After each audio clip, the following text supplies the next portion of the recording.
എല്ലാവർക്കും നമസ്കാരം. ഞാൻ സുസ്മേരീഷ്. ഇന്ന് നമ്മളൊരു സൗത്ത് ഇന്ത്യൻ റെസിപ്പിയുമായിട്ടാണ് വന്നിരിക്കുന്നത്. ലെമൺ റൈസും ഒരു വെറൈറ്റി ചിക്കൻ ഫ്രൈയും. എൻ്റെ ചാനൽ ആദ്യമായി കാണുന്നവരാണെങ്കിൽ വീഡിയോ സ്കിപ്പ് ചെയ്യാതെ കണ്ട് സബ്സ്ക്രൈബ് ചെയ്യാൻ മറക്കരുത്. നമുക്ക് നമ്മുടെ റെസിപ്പിയിലേക്ക് പോയാലോ.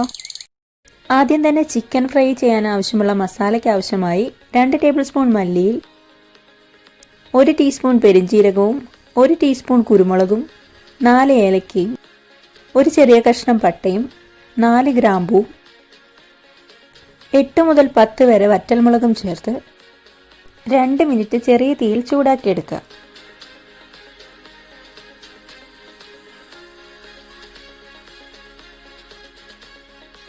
ഇത് നമുക്ക് മിക്സിയുടെ ജാറിലിട്ട് പൗഡർ രൂപത്തിൽ പൊടിച്ചെടുക്കാം.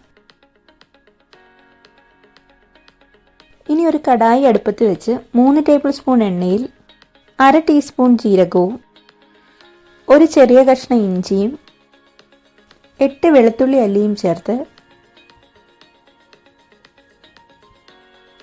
ചെറുതായി ഒന്ന് ഇളക്കിയതിനു ശേഷം അതിലേക്ക് ഒരു വലിയ സവാള അരിഞ്ഞത്,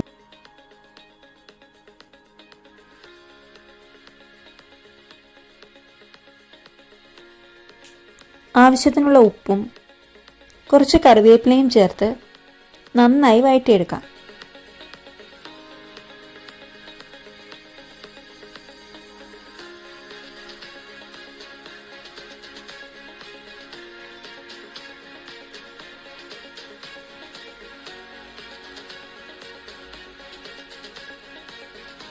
ഉള്ളിയുടെ നിറം മാറി ബ്രൗൺ നിറമാകുമ്പോൾ ഇതിലേക്ക് 1 ടീസ്പൂൺ മഞ്ഞൾപ്പൊടി ചേർത്ത് പച്ചമണം മാറിയതിനു ശേഷം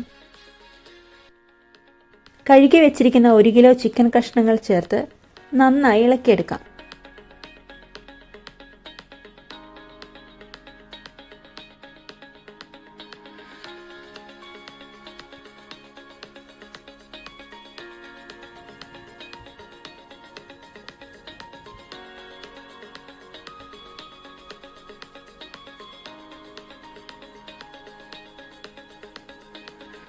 ഇത് നമുക്ക് 10 മിനിറ്റ് അടച്ചു വെച്ച് ലോ ഫ്ലെയിമിൽ വേവിച്ചെടുക്കാം. ഇപ്പോൾ ഏകദേശം 10 മിനിറ്റ് ആയിട്ടുണ്ട്. ചിക്കൻ ഏകദേശം 80% കുക്കായിട്ടുണ്ട്. ഇതിലേക്ക് പൊടിച്ചു വെച്ചിരിക്കുന്ന മസാല ചേർത്ത് ചെറിയ തീയിൽ വഴറ്റിയെടുക്കാം.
ചിക്കൻ ഏകദേശം ഈ പരുവാകുന്നത് വരെ വഴറ്റിയെടുക്കുക. ഇതിലേക്ക് കറിവേപ്പിലയും കൂടെ ചേർത്ത് നമുക്ക് മാറ്റിവെക്കാം.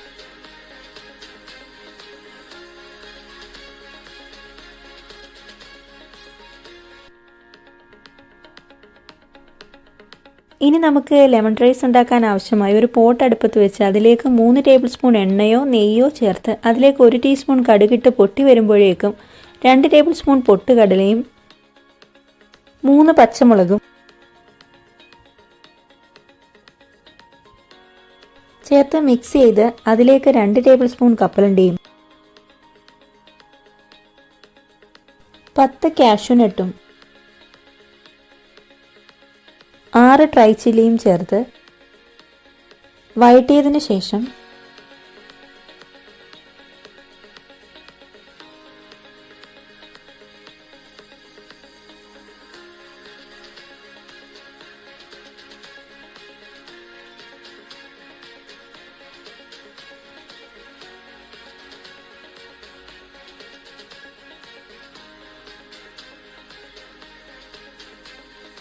ഇതിലേക്ക് കുറച്ച് കറിവേപ്പിലയും 1 ടീസ്പൂൺ മഞ്ഞൾപ്പൊടിയും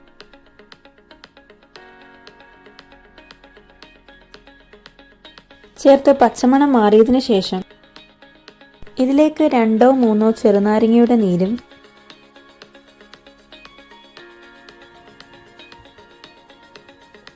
ആവശ്യത്തിനുള്ള ഉപ്പും 1 പിഞ്ച് കായപ്പൊടിയും ചേർത്ത് അതിലേക്ക് 3 കപ്പ് ബോയിൽഡ് റൈസും ചേർത്ത് നന്നായി മിക്സ് ചെയ്തെടുക്കാം. അരി വേവിക്കുമ്പോൾ 1 ടീസ്പൂൺ എണ്ണ ചേർത്ത് വേണം വേവിച്ചെടുക്കാൻ. കായത്തിൻ്റെ ഫ്ലേവർ ഇഷ്ടമുള്ളവർക്ക് 1 പിഞ്ച് കായപ്പൊടിയും കൂടി റൈസ് മിക്സ് ചെയ്യുമ്പോൾ ചേർത്ത് കൊടുക്കും. യെല്ലോ കളർ കൂടുതൽ വേണ്ടവർക്ക് കുറച്ച് മഞ്ഞൾപ്പൊടി കൂടുതൽ ചേർത്ത് കൊടുക്കാം. റൈസ് നന്നായി മിക്സ് ചെയ്തെടുക്കാം.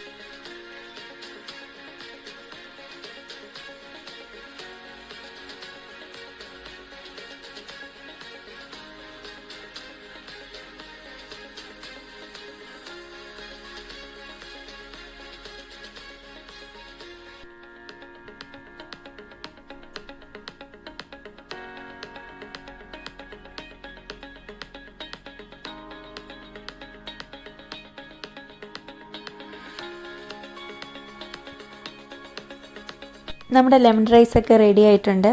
ഗസ്റ്റൊക്കെ വീട്ടിൽ വരുമ്പോൾ വളരെ എളുപ്പത്തിൽ ഉണ്ടാക്കാൻ പറ്റുന്ന വെറൈറ്റി ആയിട്ടുള്ള റെസിപ്പിയാണിത്. ഇത് എല്ലാവരും ഇതൊന്ന് ട്രൈ ചെയ്ത് നോക്കുക. നിങ്ങളുടെ അഭിപ്രായങ്ങളൊക്കെ കമൻറ്റുകളായിട്ട് പറയുക. വീഡിയോ ഇഷ്ടപ്പെട്ട ഫ്രണ്ട്സിനും ഫാമിലിക്കും ഷെയർ ചെയ്ത് കൊടുക്കാനും മറക്കരുത്.